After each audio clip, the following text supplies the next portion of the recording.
The iron fence rose slowly, and the three men went out on their usual inspection. They crossed the long tunnel to the Northland forest, which was covered in northern snow all year round. Suddenly, one of the men noticed a gruesome sight. He slowly climbed to the top of the snowdrift and found multiple decomposed bodies, as if they had suffered an extremely horrific attack. The man retreated back in terror, but upon turning around he found a girl pinned to a tree, her eyes wide open. Staring at him, the man panicked, mounted his horse, and fled in a hurry. He found his companions, but they did not believe him, so the three men went together to the scene to check it out, only to find nothing. Then one of the companions found a pair of hands in the snow, and before he could figure out what was going on, a dark shadow suddenly appeared behind him and shot his companion straight to death. The man heard the miserable voice of his companion and was very afraid. He looked around, but he saw the same horrible girl from before. The man was so scared that he pulled his legs and ran, but he didn't know how long he ran, and eventually ran to a green grass field. He was then followed by many cavalrymen with weapons pointed at him. For fleeing the vigil base here, the man had to be severely punished.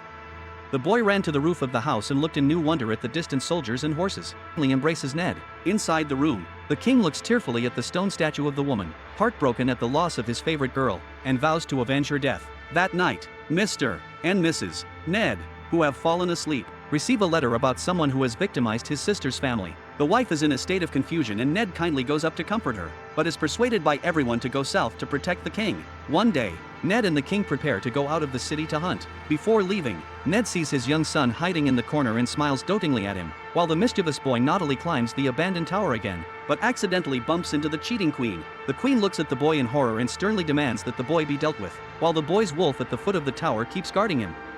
A beautiful woman stands on a high wall and looks out into the distance listlessly. Then a voice comes from her room and she walks out. Her brother comes up to her with a beautiful dress, and it turns out that in order to restore the country, the brother is going to marry his sister far away.